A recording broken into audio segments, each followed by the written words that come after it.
PowerPoint presentation has been shared with you at Google Sites, and you've also got a hard copy with it as well. Could you please give us a nod when you're about to start? I already started. Oh, okay. When you're ready. Wait, let's start again. On to the next slide. Oh, first of all, can I introduce the support crew?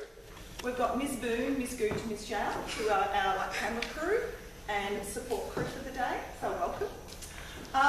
Location of Cubby Station. Cubby Station, or the word station, can refer to some large farms, and it's commonly used when talking about farms in Queensland, New South Wales, Northern Territory, and they tend to be large and often in the outback regions. Cubby Station is located within Queensland, but it is close to the New South Wales border. It includes the settlement of Dirranbandi, but it actually stretches through, parts of it through to St George as well. So we often talk about St George and Dirranbandi combined. It is located on the floodplains of the major Condamine and Boulogne catchment area, and the cotton that is produced off that property is ginned or processed in the nearby settlement of Dirranbandi.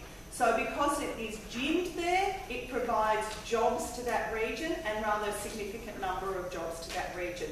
Also, people within that region are employed to work on the farm itself.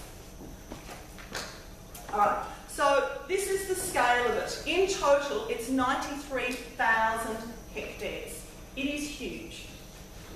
It includes 12 floodplain properties. So if you follow the rivers, the Kalgoa River, you will find there are floodplains beside the river, and there are a number of farming sites along that floodplain area.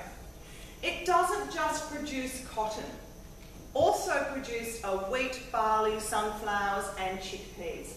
But cotton is the high value crop. So to sustain its operations, it really needs to be able to produce cotton to bring the money in. Of the 93,000 hectares, 14,000 hectares are actually irrigated. It's the biggest cotton farm in Australia, and it can generate in a season up to $100 million in value in a crop. So it can actually bring in a lot of money.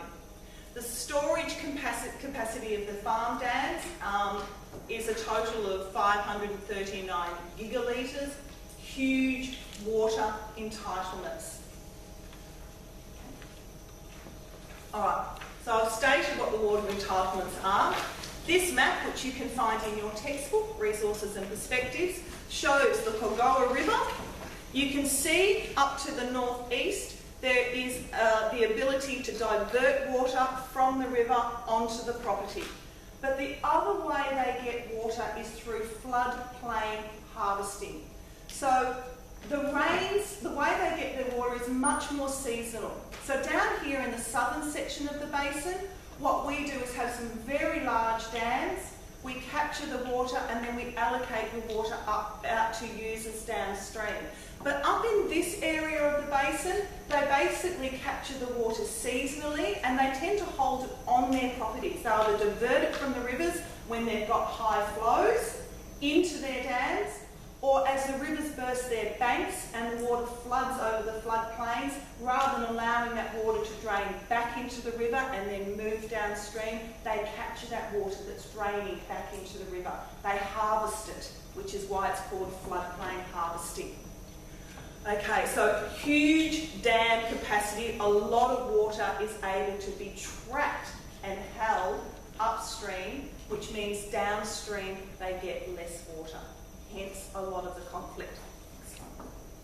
Okay, so it's always been controversial because of its ability to hold so much water and take so much water out of the river when it's flowing, when high flows. 2009 it was put up for sale. The reason it was put up for sale is because the owners went into debt. They invested a lot of money into the infrastructure of the property, and they were waiting and waiting for the next big cotton crop, but it didn't happen because we went into drought.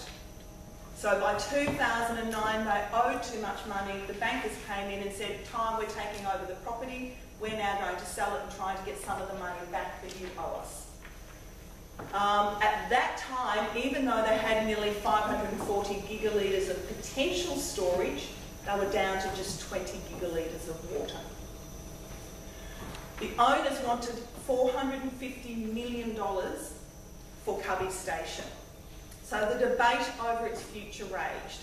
Do we sell Cubby Station simply to a new private owner, knowing it's also got a huge price tag? Do we sell Cubby Station but put in some restrictions so that whoever buys the station must ensure that local jobs remain, that the cotton still gets processed in Dirranbandi, and that the people that work on the property are local people. So sell it, but make sure the jobs are kept in the region. The third option was for the government to buy back the water for environmental flows. And that would mean that there would be a loss of that cotton industry in that region, but there would be more water back into the river system.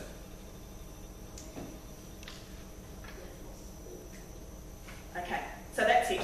So that's where we're at. So what we're doing now is we're actually going and hearing from the stakeholders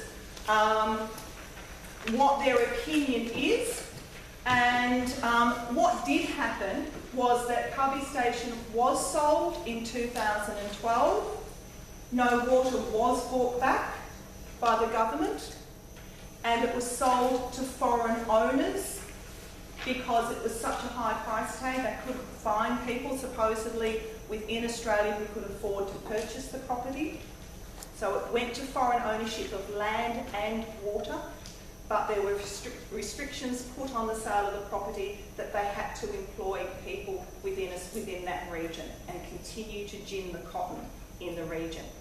So allowed to be sold, foreign ownership, but jobs remaining in the region, no water brought back. So we're going to revisit some of the stakeholders and get their opinions about that whole process, the whole sale. The first person we're going to hear from is the former Cubby director, John Crabb. And I want John Crabb, could you stand up please, John? I want to hear from you, why shouldn't the government have brought back Cubby's water?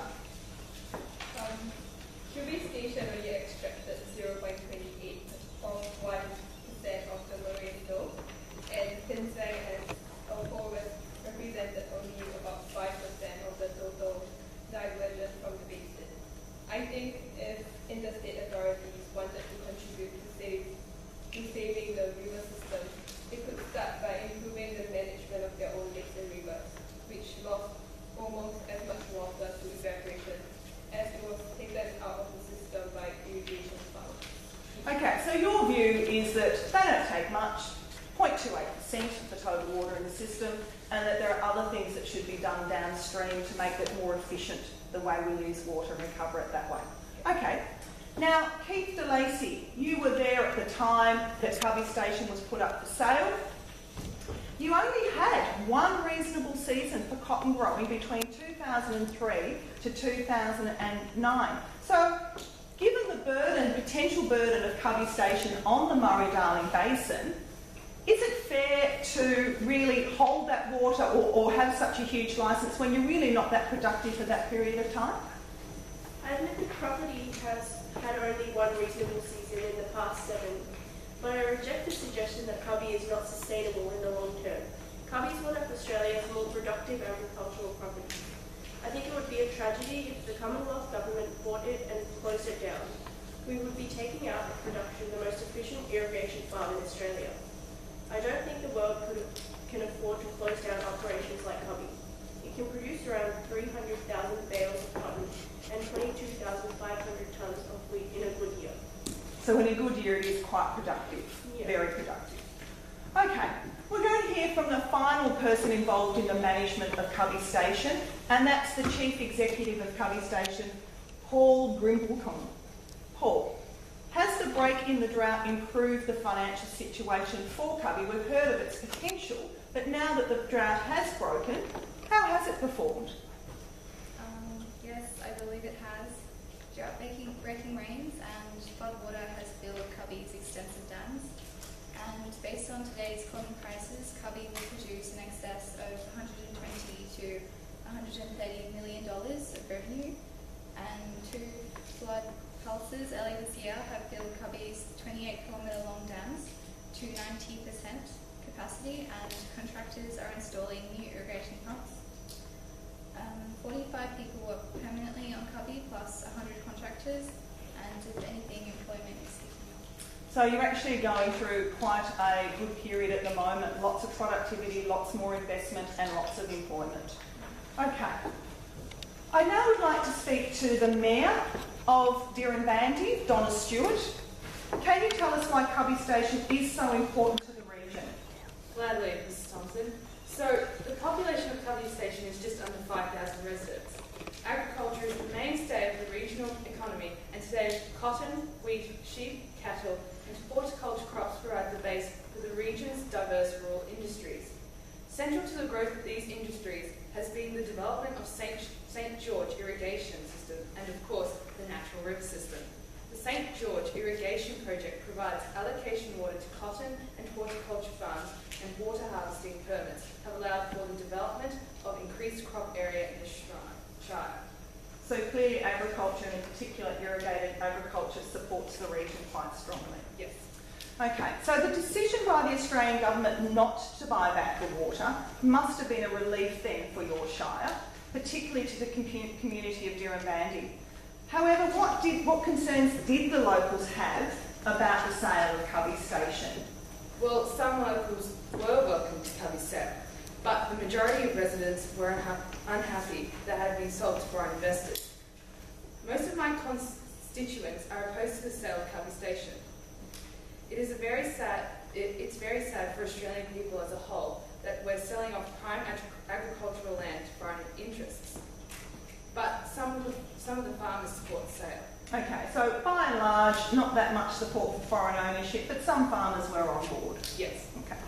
So the sale of Cubby Station was conditional on Australian jobs being retained. That's what the Foreign Investment Review Board said must happen. What type of relationship has developed with the new owners? Now that it's been sold and the new owners are in place, what is your relationship? They said that they really wanted to reconnect with the community out here in the Lone Shire and return to their very good relationship that the community had with Cubby before it went into administration. Okay, so they are making an effort to establish links. Yes. Okay, I would now like to speak to some people who have an academic background in environmental science and understanding of water in this country. I'd first like to go to Richard Kingsford, who's the Professor of Environmental Sciences. Mr Kingsford, what is your opinion of the impact of Cubby Station on the rivers, floodplains and lakes of the Murray-Darling Basin? Well, as a professor of the environmental science, I am extremely worried about the environment, which I believe, because of Cubby Station, water entitlements will be impacted negatively, especially the rivers and the floodplain and the Narran lakes. It's going to be, as a matter of fact, it's going to be running sore for the next 20 years, actually. 200 years. 200 years. Okay, so it is a significant impact in your view. I would also now like to turn to Colleen Tan, the Associate Professor and a water analyst. In 2003, a scientific review panel headed by the late water expert Peter Cullen found the rivers and wetlands of the lower Boulogne region in reasonable condition, but did state this condition is expected to deteriorate if the present capacity to extract water from the system is exercised. In other words, if the water entitlements are taken, it's going to impact negatively in the future. Does your research support this finding? Through the 1970s and 1980s, irrigation use was steady. However, irrigation use exploded in 1989. And water licenses jumped from about 14,500 to nearly 22,000 in 1 year. The Queensland law did not impose any duty to facilitate right when granting these licenses. And the big irrigators normally sat on the National Party Water Policy Committee. Alright, so it sounds to me like there was an explosion in just handing out water in what you're saying. Not only that, that the big irrigators were actually closely involved in the politics of allocating water. So probably got more representation. I'd now like to talk to Anna Bligh. Now, Anna Bligh was the former Premier of Queensland in 2009. Anna Bligh. Since 2002, the Queensland Government under the Australian Labor Party was wanting to buy back Cubby's water entitlements. Why? Why way back then were they wanting to buy back Cubby's water? So the Queensland Premier then was Peter Beattie, and he wanted to acquire the property in order to return the water back to the Murray-Darling Basin river system. The Queensland Government had released a salinity hazard map for the Murray-Darling Basin, and it showed that 26 million hectares of land exposed to the threat of significant salinity in the next 30 to 50 years. Then Prime Minister John Howard's federal cabinet for water plan. Okay, so there is very real concern that by extracting so much water and not being able to flush out the salts in the region, that 26 million hectares of land in the next 30 years could be suffering salinity problems in that region. Okay, so the sale price for Cubby Station was $450 million. Why didn't the Queensland Government just purchase it if you were so concerned about this salinity issue? Well, the sale of Cubby Station was a really good opportunity for the federal, New South Wales and Queensland governments to conserve water. However, the asking price was beyond what Queensland could pay, and the governments could have joined forces on the issue. All right, so you needed the cooperation of the other governments, the Australian government and the New South Wales governments, but clearly you didn't get that support. I would now like to speak to the Australian government representative at the time, Senator Penny Wong. Your party was in power at the time. Senator Penny Wong, can I hear from you? And your advisor? Right, in 2009, when Cubby Station came up for sale, the federal government, following the passing of the 2007 Water Act, had actually set aside $3.1 billion to buy back water entitlements for irrigators. Why didn't you buy back the water when Cubby Station came up for sale? Well, the Commonwealth decided not to submit a tender because we thought that the $450 million price tag did not represent value for money. And there was also another potential problem, and that its land and water are being sold as one package, whereas the government prefers buying the water alone. So that's why we didn't buy it. Okay, so Queensland laws at the time didn't allow for that separation of water. You had to pay for the land as well as pay for the water. Okay. I also wanted to ask you, in 2010, Queensland government had actually changed its laws by that time. So Queensland government in 2010 had allowed that separation of water from land. Why didn't you step in then and buy it? Oh, sorry, I'll keep going here. I've got another question with this. So there was the potential to buy it. Instead, you went ahead and approved the sale of Cubby Station to a largely foreign-owned company. So it seems to me that your focus shifted from buying back water for the environment to protecting local jobs. How are you going to stop job losses from the station itself and from Dirranbandi, where the cotton is due, since your focus has now become protecting jobs? Well, there were conditions on the contract set by Mrs. One, which was that the existing workforce was to still be used, and the chief executive of Cubby, Paul said 45 people work permanently on Cubby, and over 100 contractors, a number that hasn't changed before the sale. And if the CEO says, if anything, the employment is picking up. Okay, so you have put conditions on the sale to make sure that employment in the region is maintained. Finally, I'd like to ask, did you get support from the opposition for the sale, the approval of the sale of Cubby Station at the time, or was it purely an Australian Labor Party decision? Yes, we did get support. Mr. Hockey said the coalition supported Treasurer Wayne Swan's decision last week to approve the sale of Australia's largest cotton grower to a Chinese-dominated consortium. Okay, so in the end it had the approval of both the Labor Party and the coalition. I'd next like to talk to Barnaby Joyce. He is a member for the National Party, but he also lives in the region. So, Mr. Joyce, do you think the Australian government should have bought Cubby Station? I believe that the local community must be a key consideration in the sale of Cubby Station. Not only does Cubby Station employ local workers, the cotton is processed in Dirubandi, which also employs many workers. If the government intends to buy Cubby Station, then it should buy the whole town. Okay, so you're saying that if the government steps in, it has a responsibility. So we did end up selling Cubby Station, and it did end up maintaining employment in the area. But what are your thoughts of the sale of Cubby Station to a largely foreign-owned company, having our water and land sold? Cubby Station should have been bought and split up into smaller properties. Cubby Station is not one property at one location. There is a farm that is part of the government constructed irrigation scheme at St George. It is over 120 kilometres from the Cubby homestead. Even further away is another Cubby property called the Acreage. At Cubby Station itself, the 18,210 hectares of irrigation could be broken into 3 different lots. As the government has signalled it is open slather on the sale of the Australian farmland by allowing the Cubby sale. So you really feel they took a bit of an easy option, just allowed the whole Cubby Station to go up for sale, and that's why we had to rely on money from foreigners to be able to afford to pay for it. So your alternative would have been that they split the property up, because it was originally a number of properties, and sold off individual properties within Cubby Station, which would have been affordable to Australian farmers. Okay. I'd now like to talk to the Greens Party, to Senator Sarah Hanson-Young. Now, quite oddly, the Greens Party actually is in agreement with Barnaby Joyce from the Nationals. So you were in agreement with Barnaby Joyce regarding the sale of Cubby Station, that it shouldn't have been sold to foreign owners. However, your concern was not the foreign ownership of land and water. What was your concern? There's more water in Cubby Station than there is in Sydney Harbour. The Foreign Investment Review Board did not take into account the water issues.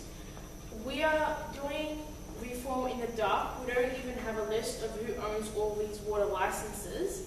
We are about to sell off the biggest license. A bit more consideration on what this means for the national interests makes sense. Okay, so you don't like this bits and pieces approach to water management, that we have bits of water being sold off and traded here and there, rather than having this whole basin approach to how we're managing water. Thank you. I'd now like to speak to cotton irrigators in the region. First of all, we have Dale Miller from AgForce. Now, Dale, I'd like to ask you, why are you supportive of the sale of Cubby Station and its continued operation? It's because it will boost confidence in the industry. It brings certainty into that investment sphere, so that the local economy is likely to see a reinvigoration of that enterprise. Okay, so you're quite strongly supportive of the cotton industry, and you think that this sale and its continued operation as a cotton producing farm gives some certainty to other cotton producers or agricultural producers in the region, so they can continue to invest in their farms. Thank you. I'd now like to speak to Chad Prescott, a cotton irrigator in the region. Chad, why were you not in favour of a government buyback of Cubby Station's water entitlements? So not another drop of water can go back into the environment without proper calculation of the economic and social costs. A water buyback would take income permanently from the region and beyond. If we take 1 megalitre permanently out of production, that's 1 barrel of production every year. That's $500. The flow-on effect is lost jobs in cotton processing, transportation, etc. That would increase this loss from the economy to $1,500 every year forever. It's not just St George and Dirubandi that loses. It goes right to the capital cities. It's a government-induced drought.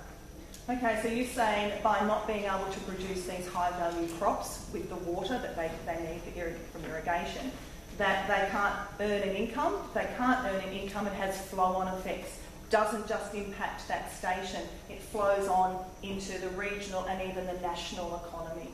Thank you. The next stakeholder I'd like to speak to, or stakeholders, are those people who are downstream of Cubby Station. downstream graziers who obviously graze cattle and sheep, and also irrigators who take water themselves downstream. I'd like to start with Ed Fessy. Now, Ed Fessy is the chairman of the Lower Balone Floodplain Association. Ed, Cubby Station extracts, at most, we say, less than 1% of the water from the Murray. In fact, only 5% of all the water diverted in the basin is actually diverted in Queensland, meaning New South Wales and Victoria are far bigger users of water. So why then are the downstream graziers so opposed to Cubby's use of water? Look, they're opposed to this because during times of low and moderate flows, they're missing out. So, for example, for the first rainfall event this year, which was typical, about 450 gigalitres of flows occurred, and Cubby and other irrigators were entitled to take 350 gigalitres. That's when you have relatively small flows, irrigators can take quite a large chunk, and 9 times out of 10, this rainfall isn't worth much for us. It's not enough to run through the system. Also, when governments need to buy back this water because it gives the river a chance to flow through and recover, and we need agreement on water sharing plans that vary when water volumes also vary. Okay, so unlike what we tend to get in New South Wales and Victoria, the water authorities there, they tend to look at the water that's available and they tend to share it out more equitably. But what you're saying is that Cubby Station, being upstream, just takes what it can, and as long as it's underneath its total entitlement, it can just take as much, so that there's not that much left for downstream users. So you're missing out on small to medium-sized flows. It's only large floods that you benefit from anymore. Okay, now let's speak to Rory Trewecki, former chairman of the Lower Balone Floodplain Association and a grazier in New South Wales. Can you give an example of how your property has been impacted by the diversion of water into Cubby Station? Yes, so before the Cubby dams were built upstream, which was 25 years ago, my property used to receive a lot of floods. But since then, since 2013, I've only received 2 small floods. And before the Cubby dams were built upstream, I used to have 4,000 to 500 acres of flooded country, but now I'm sitting about 300 acres, which is a greater than 90% reduction in area of grazing land that's flooded, which is not enough to carry through the drought. So you've noticed a very direct impact from Cubby Station, that your flows can be reduced by 90%. And if you don't get that flooding over your floodplain areas, over your lands, you aren't able to grow pasture. And if you can't grow pasture, that must be impacting your income as well. Thank you. The last 2 groups I would like to speak to, or stakeholders I should say, are our environmental groups. We have the Inland Rivers Network, and we also have a representative from Australia's Conservation Foundation. I'd like to begin with Dr. Arlene Buchan of the Australian Conservation Foundation. Arlene, do you think that Cubby Station should have been granted water entitlements? It is obvious that Cubby Station should never have been allowed to get as big as it is. It's not as if we didn't understand at the time it was a bad idea. But there were decision makers who didn't listen. They pressed ahead and they had a short-term vision for making a lot of cash, which has now completely backfired. Okay, so we saw during the drought period that they didn't make a lot of money. However, recently, with the recent floods, they've actually been able to make a bit of money. So the thinking at the time you're saying then was the focus was purely generating cash in the short term, that they actually haven't considered the impact on the environment in the long term.